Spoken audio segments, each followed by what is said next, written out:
now. I want positives. I want, what are the games where there are women characters that we like? As I say, Stardew Valley's my go-to at the moment. I mean, that's because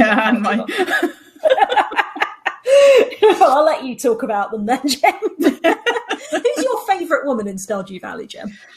Oh, Penny. Really? I'm planning to marry her, so that's why. I always find it very hard to get on with Penny. I very rarely end up friends with her. She's like always the last person. No, I read a list of all the best people to marry, and she's number one. But it just so happens that I also am very good friends with her. So, yeah, that's where we're at. But no, I think I like Stardew Valley because all the characters are kind of getting on with their own life, and there's no extreme stereotypes. You know, there are. I mean, they have definitely taken tropes, but there's no one who's sort of, you know, oh, this person or that person is the most important. So no, I think it's really interesting of them. How about you, Alex? Where's your best female characters? Where are you from? Mine's fairly recent, actually, and it's Aloy from Horizon Zero Dawn. You're going to have to tell me about that because I'm old and not up to date with my games. Cool. Well, basically, she's not interested in romance or anything like that, really. She's just interested in fighting robot dinosaurs and finding out more about her mother. Fight robot dinosaurs? That sounds great. And she's quite an independent character. She's got quite a strong character, which I've really enjoyed playing through. Haven't actually finished the game. Must finish the game. I know it's very remiss of me. I've got to a certain point. I need to actually finish it because the sequel is on its way at some point. But yes, she is. I think her character is multi-layered because she's dealing with a lot of stigma being an outsider from the tribal village that they're all a part of.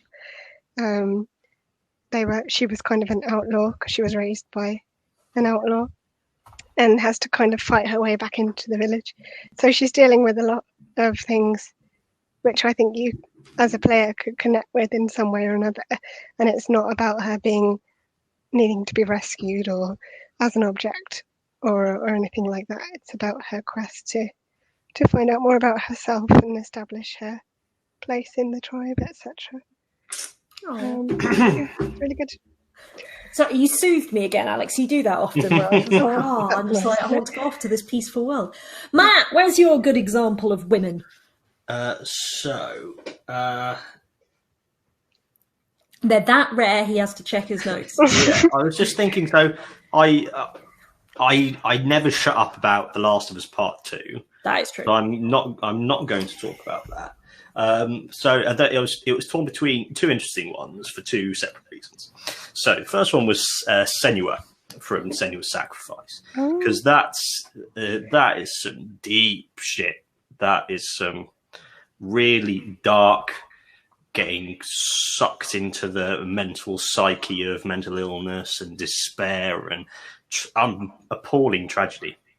That is an absolute masterpiece and nothing sexual in any way. She's got awesome hair. She's got a sword which is almost as tall as she is.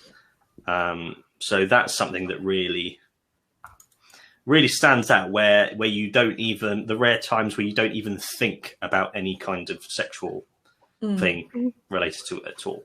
And then in another way, Alien Isolation, where it's Amanda Ripley, Ellen Ripley's daughter. That was a bloody masterpiece.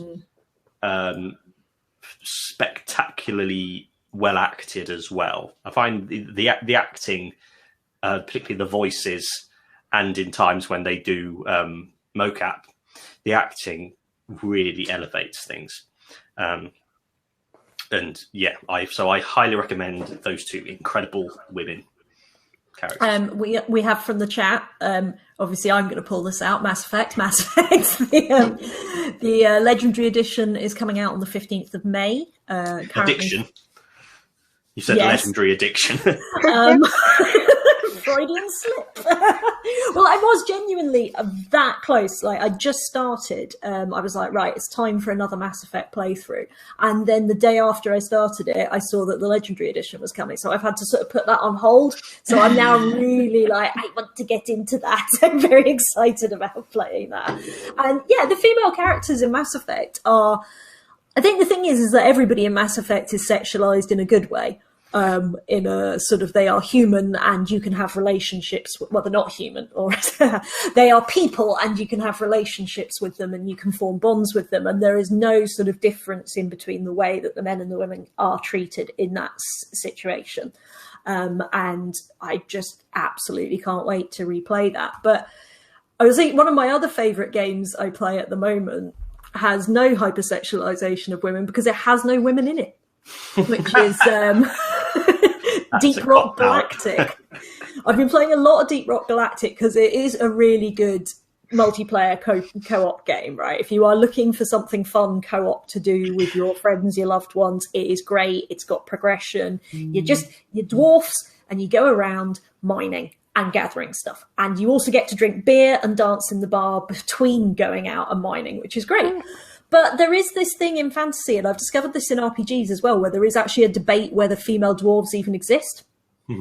And I realise I'm getting us off our main sort of like, you know, techie console gaming theme here. But, you know, if we've got any gamers from the other sort of end of the spectrum, I'd be interested in your thoughts on whether female dwarfs exist.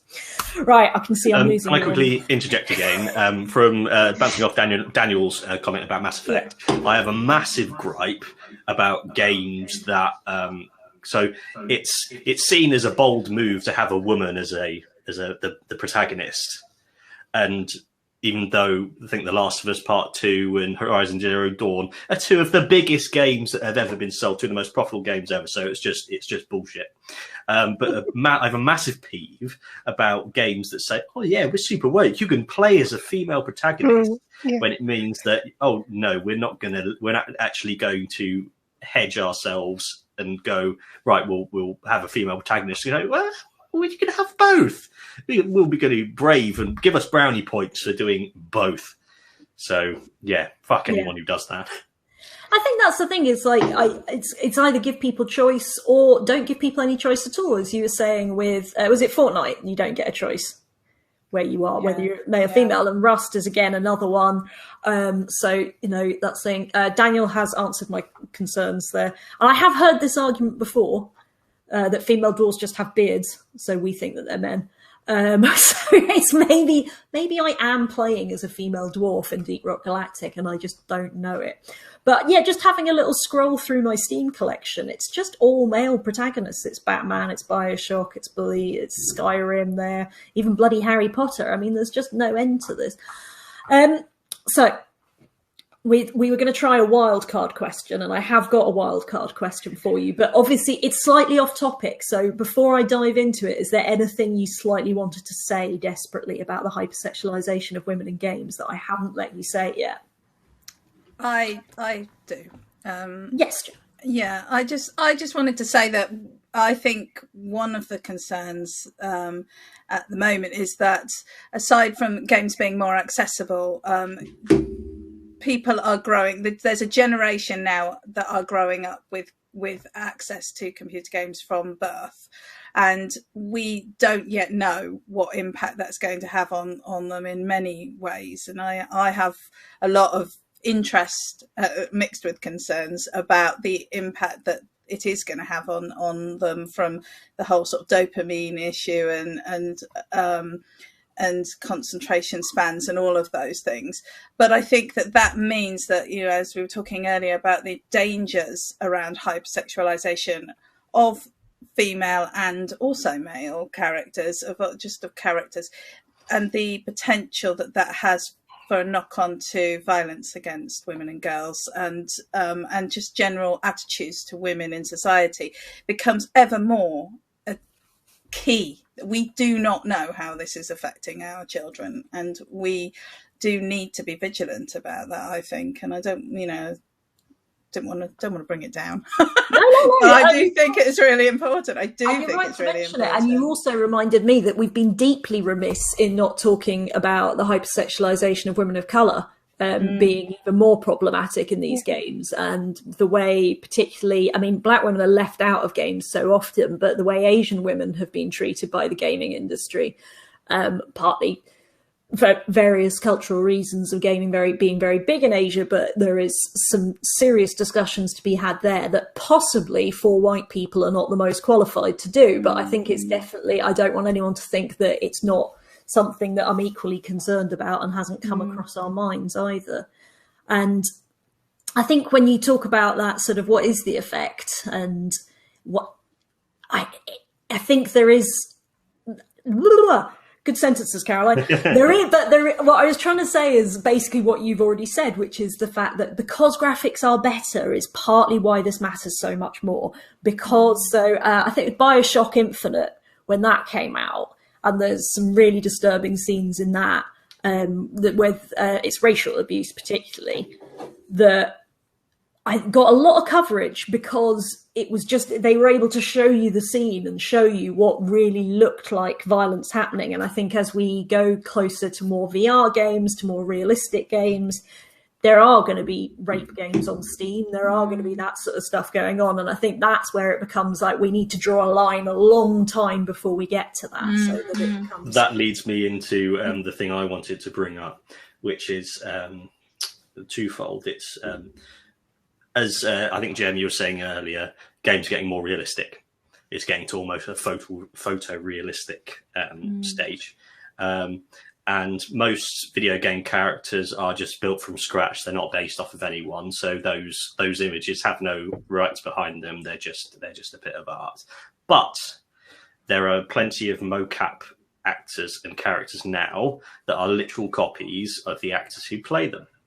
And this... that means there's something called source filmmaker, which is where the models of certain game characters are available online for anyone to use. So you could mod them and put them into your own game, or you can use them to create porn. So you take the video game model and you use it to create a porn film of it. And again, you could go down the road of, oh, it doesn't matter. It's just a game stuff. It's just a model. It doesn't matter. But then you think exactly what you're saying. There are going to be VR. If it exists, it can be used for porn. And so that means as it gets more real, there's going to be more porn and more of that kind of porn. It's going to get more diverse and more violent. And it's going to be, again, going from that harmless place to a more dangerous place. And then that's going to come in with not only the actors who mocap and use their actual bodies, what happens to the rights to that image of theirs to be used in this way as it gets more and more real. And also with things like deepfakes. Deepfakes are becoming worryingly and more worryingly accurate. And it won't be long before people will be commissioning photorealistic models of celebrities.